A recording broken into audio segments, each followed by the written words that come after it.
So we'll move to public comments. We would encourage those, you know, if you're going to make a couple public comments, you got 3 minutes. And you'll notice we're requesting, if you do make a comment, that you fill out a card that looks like this. You don't have to do it, but we'd recommend you do, because we may want to individually communicate with you if you've got something. And if we don't have this, we can't do it very well. So you fill that out, and when you're finished speaking, you just put it in the piece that's up there. So, are there any individuals who have something to share with us at this point? You get 3 minutes if you are interested. My life. Given the fact that we had an officer involved killing a little more than a week ago, I'm going to suggest we entertain the idea of going for a citizens advisory board with subpoena power. And this has to be something that has to be looked at and not just dismissed off to the side. That it comes a time that we have to look into these things, and we also have to have more accountability as far as the body cams, where I notice other cities have released their body cams in a reasonable amount of time, say like a month or so. We have a district attorney, and we have a situation here where they just sort of kind of not at all, or we'll get around to it kind of thing. And now's the time that we have to take control of that. Thank you very much. Thank you, Mark, for your input. We'll take note of it and see what we can do and go from there. Anyone else that wants to share? I do. My name is Renee, and I'm a police accountability activist, and I'm gonna piggyback off of what Mark said and talk about the body cam footage. That there was the body cam footage and audio that there was in regards to Vince Valenzuela. The Laundromat video was released, but that's not enough for the public. Anaheim PD is known to lie, is known to tone set the community. Vince Valenzuela's family was being denied visitation while he was in a coma by the Anaheim police. We don't know who to get accountability from for these things. Orange County DA in 364 days will release his report. We want that body cam footage. We want to see it. As a public who does not trust the Anaheim police, regardless of what they want to spin. They want to say that the communities have trust in their police department. Not all, not everybody. We want to see that body cam footage, and we want to hear the audio, and we want the names of every officer involved. Anaheim PD is not reliable. We can't take what you say anymore. And you can't just flip it off onto the Orange County DA, because we know the Orange County DA is corrupt also. To gain favor from the community, you need to have transparency. Show us that body cam footage. Let us hear the audio. Tell us why in a public meeting you were denying the family visitation until the public pulled together and demanded that the family see Vince Valenzuela. Tell us why you did that. Be transparent. And then you can gain favor. Put accountability upon your officers, and then you can gain favor. Up until now, there's been no accountability on any of the officers on any of the killings in Anaheim. Any of them. Why would we trust what they say? Why? Thank you, Renee. See what we have to say.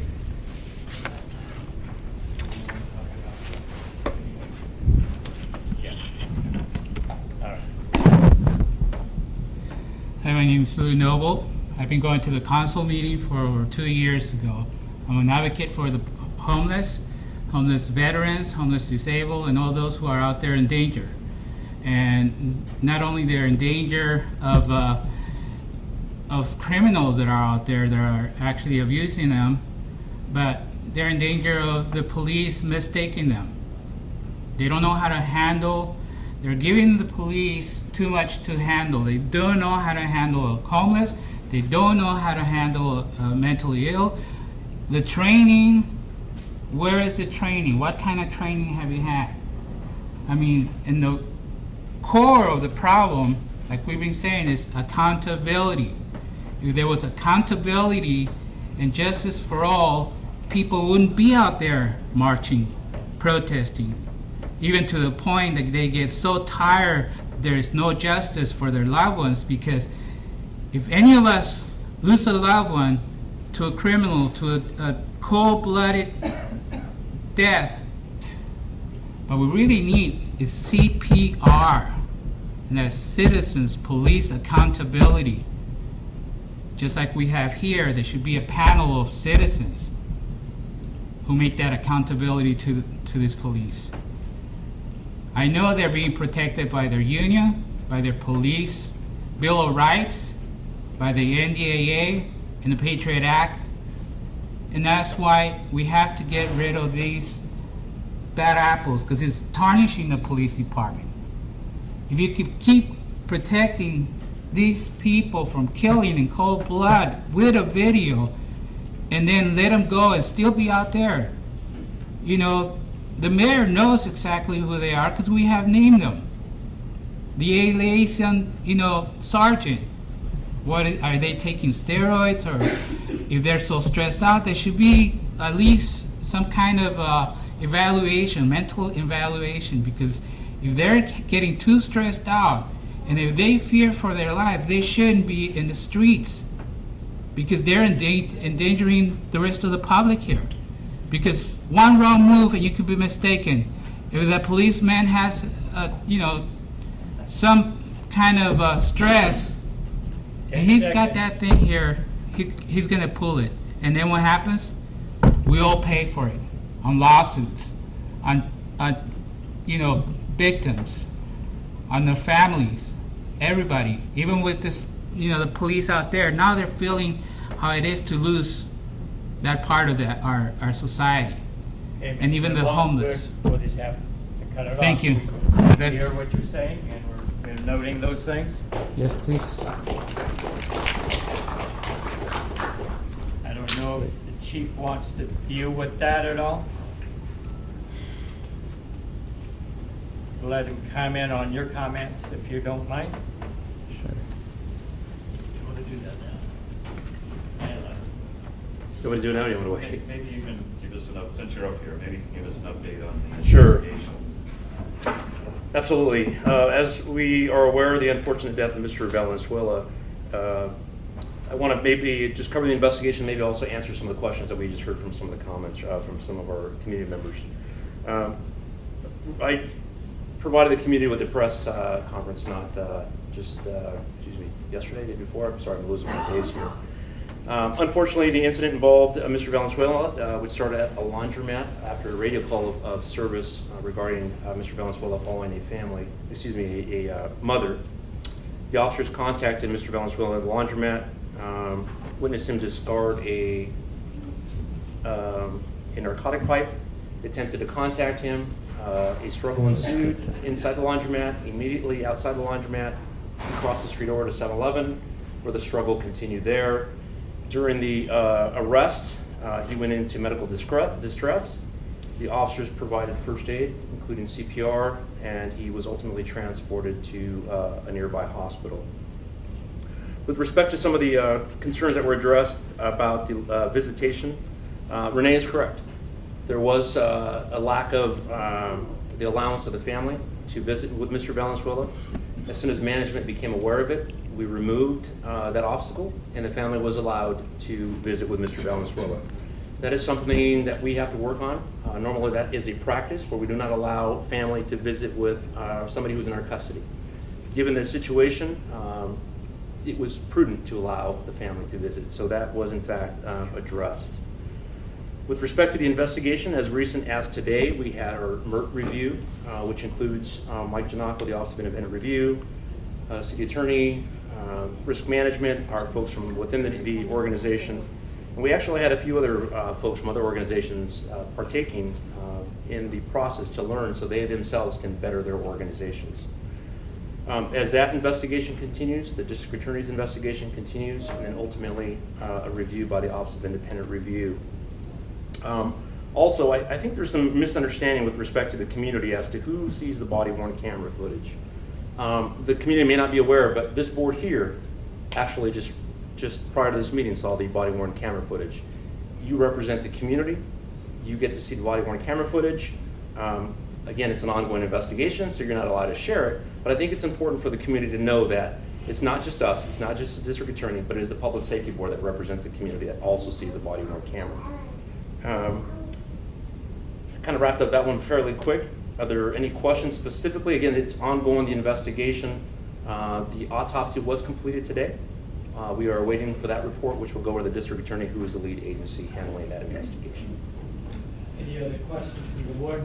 I think the chief, I believe it was Mark, I could be wrong on who it was that said it, but they were saying that other cities had been releasing the footage at a much earlier rate. Can you speak to that at all? It really, are other cities sure. doing that? It really depends on the jurisdiction. Even myself releasing the laundromat, that is not something that is common because it's an ongoing investigation. Now, we want independent investigations. We want to make sure they are complete. Some can indicate or state that releasing the laundromat video compromises the investigation. So it's a constant balance of trying to answer the questions of the community without interfering with the investigation. I'm aware of, I believe, the Fresno Police Department that just released body-worn camera. Again, that's a different county. Under our current investigation with the district attorney, it's their call when they release that video, if they release it. Do you know about how long it was from incident to release from Fresno? I don't know, to be exact. Anyone? About 2 weeks. About 2 weeks. It happened July 25th. About 2 million years sooner than Monique Deckard or Paul Anthony Anderson or anyone else. You never release any body cam footage. So what's your estimate on how long it's going to take for this investigation? I don't have control over it. That's the Orange County's district attorneys, I can't say. And again, by me even asking that, it could be perceived as interfering with the investigation. We never asked the question. I do also want to address, there was questions again about the body-worn cameras. If this board recalls, we were the first in the region. We were the first in the county to solicit the request from council. We are a very proactive organization. Our policies and procedures are online, accessible to the community. Anyone can go there and find out what our use of force policy is, what murder is about, all of those different things. There's no question. So it's accessible to all the public. And then finally, there was another question about mental health training. About a year and a half ago, I mandated the entire department to receive mental health training, including the chief. So from myself all the way down to the line officer, the officers have in fact had mental health training. The training was about 4 hours, and to the extent we actually brought in, as part of the training program, a person who's schizophrenic. And he spoke to the officers about what they experienced, how to interact with people who are mentally ill. Again, that is our organization. We want to take it as far as we can, as far as with respect to training, transparency, et cetera. But we hear the concerns, and we are trying to be in front of them. Can I ask, how does, if you know, I'm not sure, but how does that training compare to training of other? We are, again, very proactive. Some other departments do not offer any of that type of training. Some of it comes down to funding. It is very expensive. You are removing officers from their primary assignment and then sending them to mandatory training. But it's something I felt was important and therefore mandated all of our sworn personnel to. Okay, any other questions from the board? Thank you very much. Yes, sir. Appreciate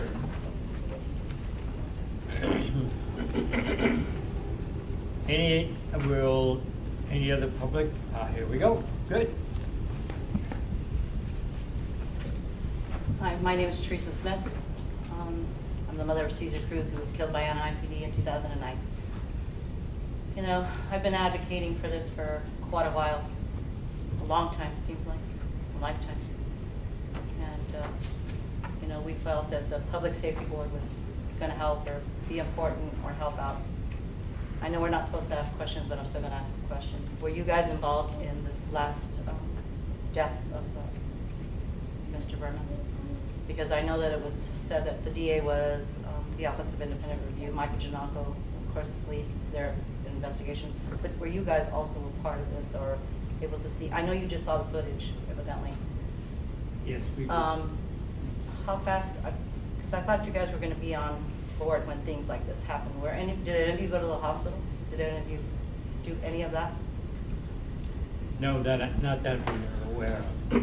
So it's just, like Renee said, there is no accountability, there is no transparency. That I know that they have a protocol, but it's really important for the families. It's very important. Things are different than what happened to me, and they are happening faster. But it's really important to the families to know what's going on. And, you know, like Renee said, the family was not allowed to see him. And I know that they've changed things, or they have done better things than what they did 6 or 7 years ago.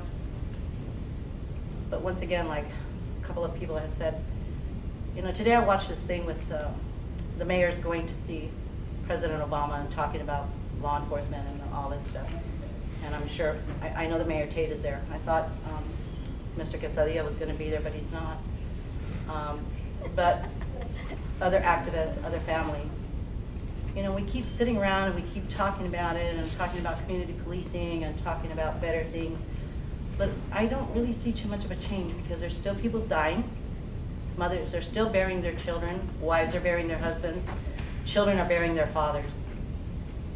So there's got to be more than talk. There's got to be more changes. That's what needs to happen. You know, we need new laws.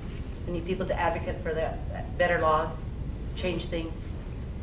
So I'm concerned because it seems like I've been coming to almost every meeting. I've only missed a couple of them, but I've been almost every one. And I still want to know, what is your function? So I'm hoping that, you know, we keep talking about another community, you know, group. And we keep doing community groups and we have organizations and we talk and we talk and we talk and we do this and we do that. But I don't see too much of a change. There's got to be more than just talking. There's got to be action. So I'm hoping that you become a better public safety board. I'm hoping that the community can start having some sort of dialogue with the law enforcement. But things have to change. They do, because I'm just tired of the bloodshed by everybody. And it's just really disheartening to see a family have to bury another family member. Thank you. Thank you, Theresa. Thank you. Yes, would you comment on that? Yeah, I'd like to make a comment before we go on, and then we can take some more. I just want to emphasize, since Theresa just said that there's been no accountability and the family didn't get to see the decedent. I just heard the chief say they did, and the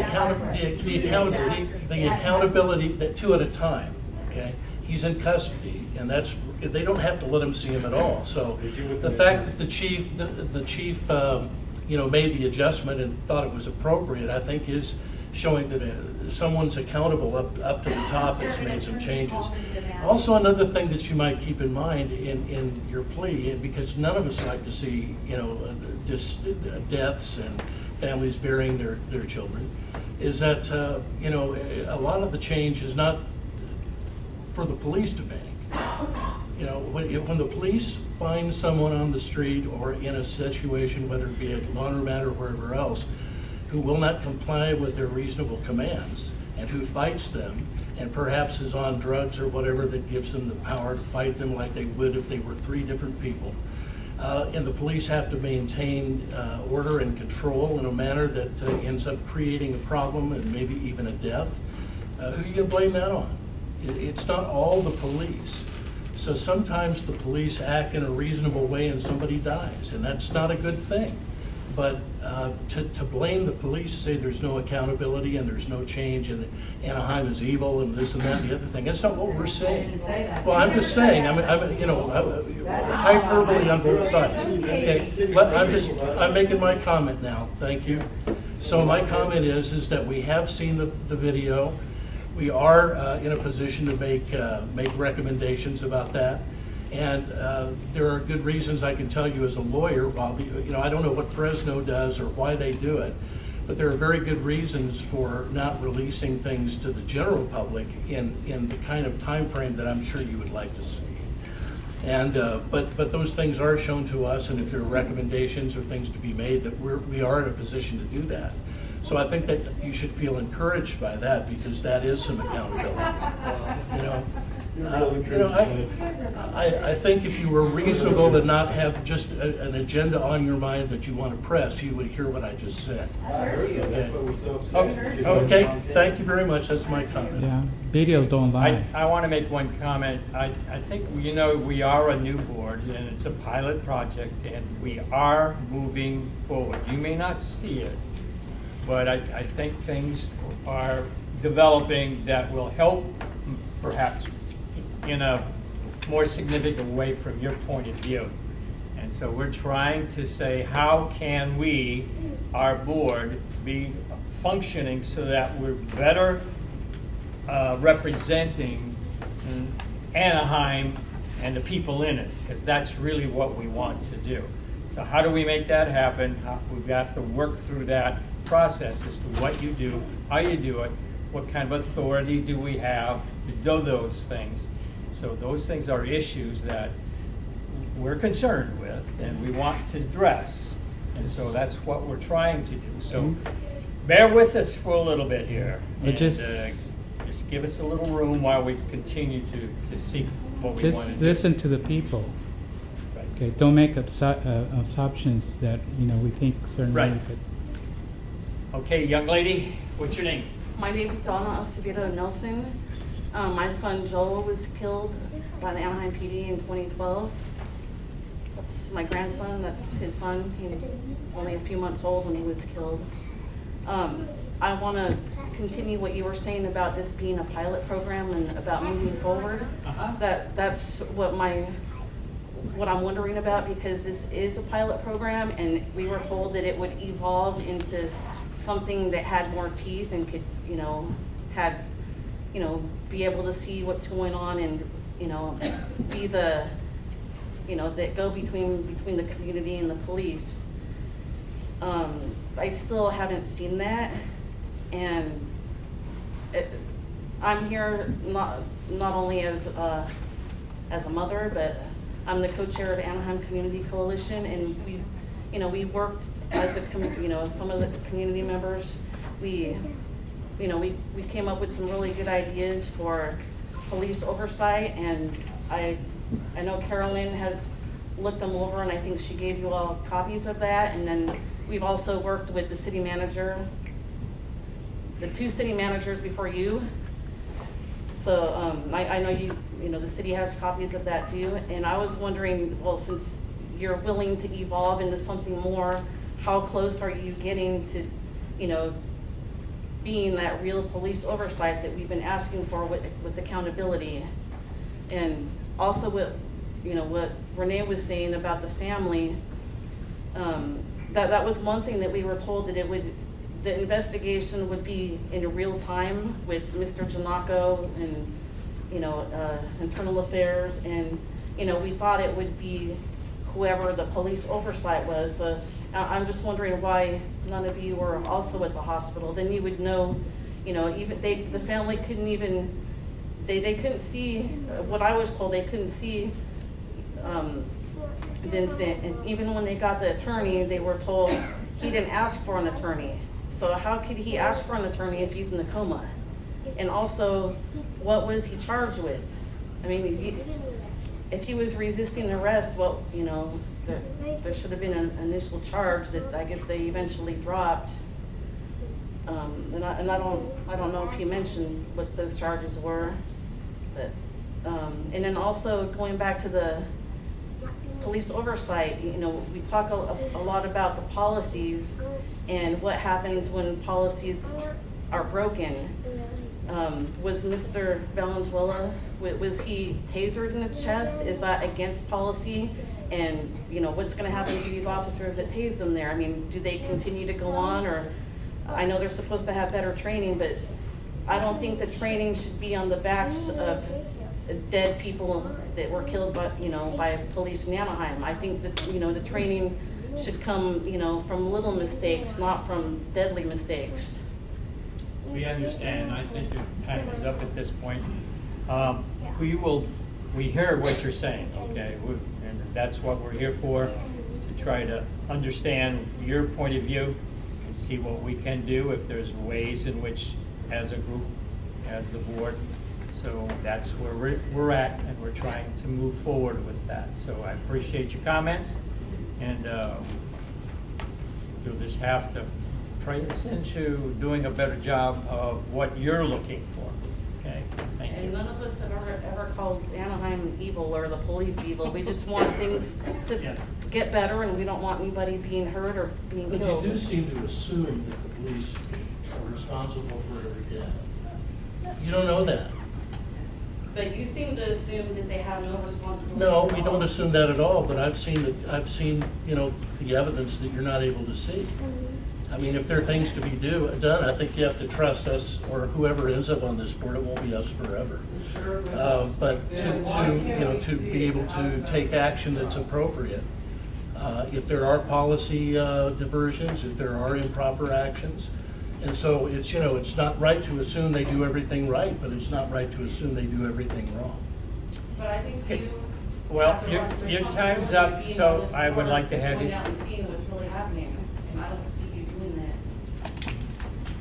that. How about we cut to the chase and replace the district attorney? That's an election process I think you're dealing with there. Okay, we need you. All Hi, right. And hello your name everyone. is? How are you? My name is Vanessa Matthews. Vanessa? Yes. Yeah. I grew up here in Anaheim. I graduated from Magnolia High School, went straight to UCI, and in the last few years I've noticed that there is a very serious problem here with the Anaheim Police Department. I'd like to know the name, your name, is it Thomas, your black rimmed glasses and dark hair? I can't, what's your last name? Thomas. Okay. Listening to you speak, you have no place on this board. Nope. Thank you. Okay? So when it comes time, I'd like to see some What's the real basis of your oversight information? for the Anaheim Police Department. I'd like to see this city get better. The deaths is not appropriate. Thank you Ma'am, very much. You said that in your comment that you see some serious problems in Anaheim. Where are you getting your information? The internet. Mainly press. Yes, sir, what's your name? so funny, Mr. John? What's your name, sir? My name's Vern. I didn't hear that. Vern Nelson. Oh, Vern. Nelson, just like Robert here. Gotcha. I also was wondering, I didn't catch that from what Chief Quezada said, exactly why Vincent was being arrested. And I wonder if he knew why he was being arrested. He was, he was mentally ill, and he was obviously scared, trying to get away. But speaking of the footage, we all like to see the footage of what happened to Vincent, but more than that, there's been 3 deaths so far this year that seem really questionable. Gustavo Najera's family just filed suit because they haven't done anything. Stop smirking at me, mister. They'd like to see we'd all like to see what happened to Gustavo. He was, by all accounts, he was unarmed and shot in the head. We paid for these cameras, and with all respect, the police work for us. I don't know why it has to be so secret, but I have a bigger question about the cameras. I understand that there's almost no consequence, correct me if I'm wrong, to a policeman not having his camera on or turning it off coincidentally at the same time that something goes wrong. They get a day off paid or something, or a scolding, and then right back to work. I'd like to hear about that, because that's what I heard secondhand. So again, we got a lot of work to do, accountability and openness and consequences when this kind of thing happens. Okay, Vern, thank you for the concern. Yes, sir, young man. My name is Anthony Burke, and I'd just like to have the answer of a couple simple questions, which was, what was the charge, And how does it affect the trial if the public can see the video, and why can't we see the video immediately? Why don't you repeat that again? I would like to know what the charge was against Mr. Valenzuela, and also know why it is exactly that we can't, everybody in the public can't see the footage from the body cam immediately, and how that would actually affect the trial if we did see it. Okay, thank you.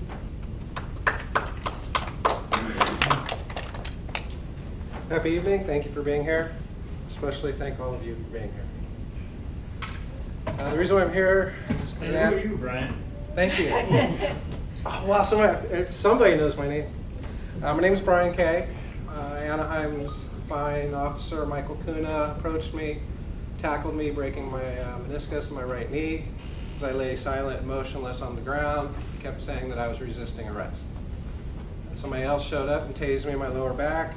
Either thank goodness the batteries weren't charged, or I just kind of learned to enjoy being tased.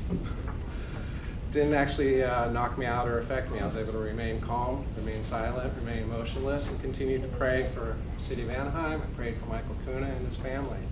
I didn't want to see another Kelly Thomas killing. Other officers arrived, and as they did, he says, now you're going to find out what Kelly Thomas went through. You think with 6, 7, 8 officers from Anaheim, all with their recorders following protocol, there'd be a recording. No, not one. They were all damaged, destroyed, or tampered with. And that's a crime. And these crimes were reported to Anaheim Police and the FBI, and nobody was charged. Not one officer was disciplined. Nothing happened. So the officers continue to use these tactics. I would like to thank Chief Quesada and the Anaheim Police for releasing what videos they were able to at the time that they did, and for holding a public meeting where one of the first words out of Chief Quesada's mouth were the condolences for the family. These are incredible steps that Anaheim in the past has basically ignored, or even, and this is a shame, when somebody's died, in some cultures you don't say their name, you definitely don't say anything bad about them. But Anaheim would sit there and slander and say the most horrific things about somebody that lay dead. So we are growing, we are changing. There's still a lot of room to make, because quite honestly, we have another person who's been killed by the police. Now you say, oh, how can you say he was killed by the, well, very simply, we don't have any dead police officers at the hands of civilians. At no point in time was this man going to raise a duffel bag full of laundry or 2 fists and cause any of these officers injury. He wanted his safety, he wanted peace of mind. Paul Quintanar from Tustin ran, subsequently killed. I've run. Fortunately, I got away. I was able to file reports with the FBI. That seems to have held Anaheim PD at bay, and they seem to leave me alone now. That's not the relationship I want. I want to be able to shake hands with these officers. I want to shake hands with these officers, and I want to see them learn the same laws that we're following. Thank you. Thank you. Protocol. We need them to follow the protocol. Please, thank you. Thank you. Hi, my name, excuse me. My name is Nancy West. Bridge the gap. I'll meet and communicate with any citizen that asks, has concerns, wants to talk to me. At public meetings, multiple times, these are comments I've heard from Chief Quesada. But that doesn't ring true for me. So I'd like to know why.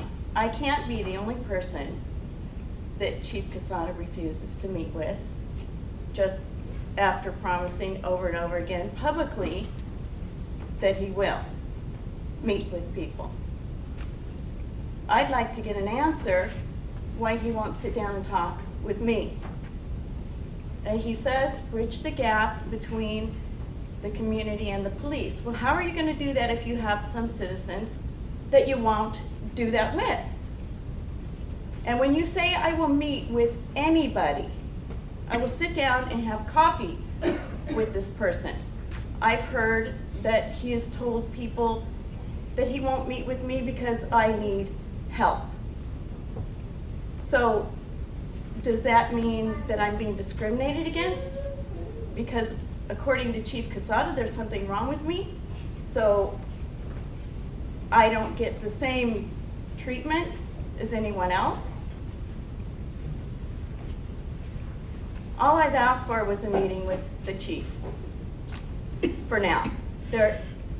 He doesn't know what I want to talk to him about. He thinks, apparently he thinks it's because of a situation they refuse to handle. But how does he know it doesn't have something to do with what led up to that? How do you know that, Chief Casada? You're speaking to us, please. So anyway, if he makes these statements at all the press conferences that he believes that bridging the gap is a possible cure or a beginning, well then maybe he should do that with everyone and keep his word. Stand up to what he says he'll do. You got 10 seconds. Thank you. Thank you. Anyone else? If not, then we'll move on to the next item of business. I'm not sure what we're doing with